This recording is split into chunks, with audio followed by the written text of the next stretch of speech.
guys, welcome to this week's Sunday Spin, where we take the music that we're listening to. I'm Terry. Normally I'm here with Laura, but Laura is currently on tour. She is with Punk Rock Saves Lives, swabbing cheeks, getting that bone marrow. So out of, I guess, favor, loving me, I don't know. But these guys here, Aaron and John, they're with Coffee with Lions. Guys, how's it going? What's going on? Yeah, so, you know, you guys are actually in the basement of your next show. You guys are playing in like minutes. Pretty soon. Yeah. JB Love Drafts. We're opening for the Cryptics at JB Love Drafts and 2nd Street in Harrisburg. This is their basement where we store all the gear. We just figured it's quieter down here, but they got all kinds of cool ass video games, but they're all like broken. So. That's awesome. So when is your next show? Oh, we got another one. After next one coming up is the Circle in Hanover on the 26th. We've never played there before, so looking forward to that. And we got our spots at the West York Inn on March 26th, and then we're going to Porky's to open for. Oh man, I'm spacing. My favorite band, Filthy Lowdown. Oh my goodness. Snip. Say that one. Snip. Yeah, Filthy Lowdown's not playing. No, they're not playing. It's bullshit. Yeah. Snipped is really good too. We played with them out in Root Hobbit Hall in McGee. Yeah. McGee, Pennsylvania, well known to everybody. Yeah.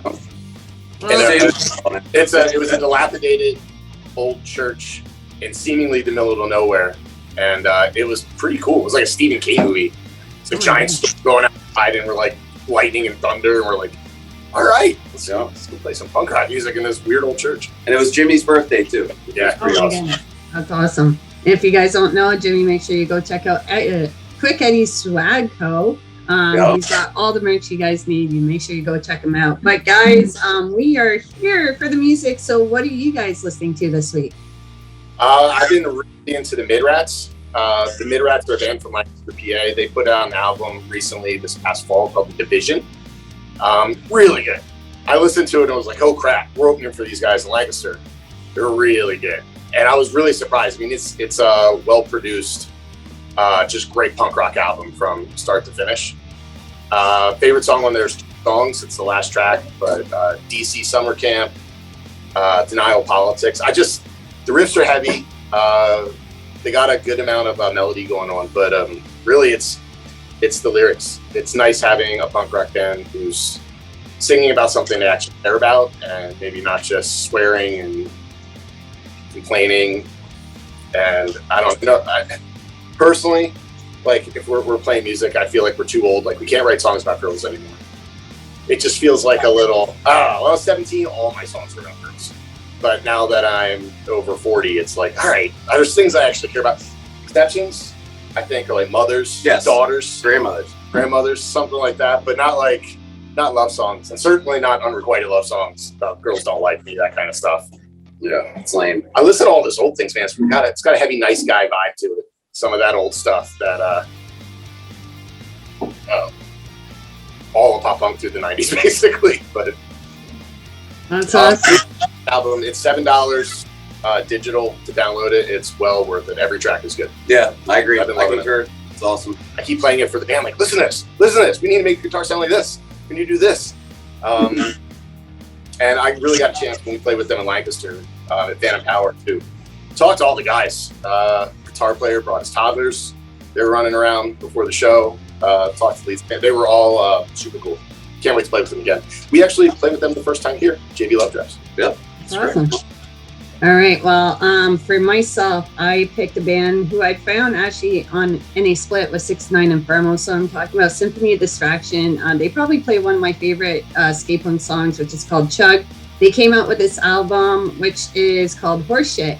And if you kind of look at the cover art right here, it's a combination of their 3 last albums. So Horse, Cut It Off, John, and Pudwhack.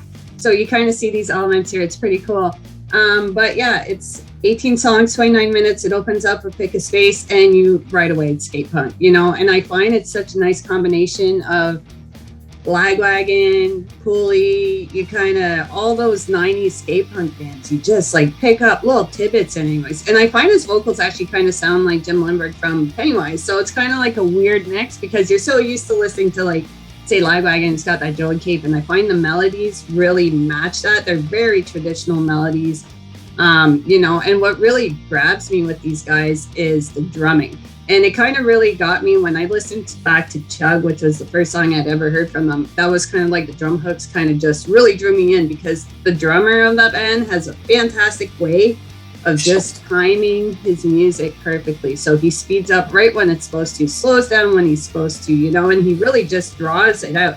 The vocals of this is really nice too. They're not very reliant in their backups. You kind of hear them in the back kind of through the chorus, but it's not like dual vocals. The lead singer really takes the time to really just fantastic range on him. Also makes me think of like Tony Sly kind of had that kind of quality where he was really able to just like change his range from all over. So I really enjoyed that. You know, after that, another song that I really enjoyed was You'll See. Kind of talks about, I find the older punks. It's no secret here, we're all old guys. You know, so I really enjoyed that. This made me feel like I was, it was great, but it made me feel like I was 14 again. And rarely do bands bring me back to that young, you know, like, you know, when NoFX and all those bands came out, it was just exciting. It was electrifying. And I really find these guys have that quality with them. I really enjoyed it. I really suggest you guys go listen to them. And yeah, with that, I guess that brings us to our shout out, guys. Who are you shouting out this week? I'll take that. Yeah, and actually, it's kind of in the same line of what you said. A band that takes you back. One of my first bands, actually the first punk band I listened to, was Mighty Mighty Bosstones' Devil's Night Out. And this band kind of gives me that same feel because they had that rawness that the Bosstones did back then. But Escape from the Zoo, I think they're just absolutely wonderful. I rocked out their new album 2022, and it's been pretty much all I've been listening to. What kind of style is it? It's ska. It's like ska. And actually, it's not a lot like a lot of ska bands coming up. Yeah. Working Class Hips. Yeah. Fat Chance was great too. So yeah, they're absolutely rad too. Is it what, fifth wave? I can't even keep track anymore. But it's nice when ska picks back up. Oh, I didn't even know there was. And it's well, I think we got in like when we were kids. It was second wave. Yeah, and it was kind of picking back up again. But give it to the Mighty Mighty Bosstones. I'm going to give mad love for the Bosstones for breaking up.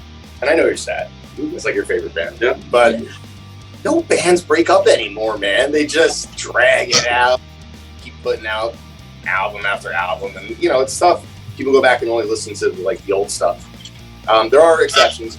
Great bands out there still been around forever, still put out, like, a lot of really good albums. But Bosstones, man. Moving on. Big other things in life. Now, one ska band that we have talked about before is Chupacabra. Oh, yeah. Fantastic band. You know. They've been coming out with some new stuff lately. They're really coming out in the scene. I find these guys to be completely electrifying. You know, it's just that very traditional ska. It's very loud. It's in your face. You feel like your face is going to melt right off if you come like within like 5 feet of that stage. So I really, you know, have to put a kudos out to those guys. Yep, 100%. Yeah, they're those big brass horns and they're shining on stage, and you have like a whole group there. It is a totally different feeling than like, you know, your general garage rock, punk, hardcore, metal bands that come up there. It's always awesome. It's just fun. It's undeniably fun. Who knows? Yeah. Maybe we'll do horns too. I don't know. We've been looking for some horn players for one song. Yeah, still you know, that together to record in the basement to get it right. So once we're recorded, then we'll get the horn players in there. That's awesome. Yeah, with them, you know, it's music you can also dance to, and that's kind of what I love about ska. If you're going for a party, go to a ska show. You are never going to be disappointed. But with that, this week's music video is coming to you guys from a band that we talked about just a couple weeks ago. Sorry, Mom. They came out with a new song called Molly Sells Molly by the Seashore, and I can't say that 5 times fast, so I'm not even going to try. But yes, make sure you go check them out. They'll have some pretty cool news coming up. And with that, we will see you guys next week. Bye. All right. Thanks. See ya.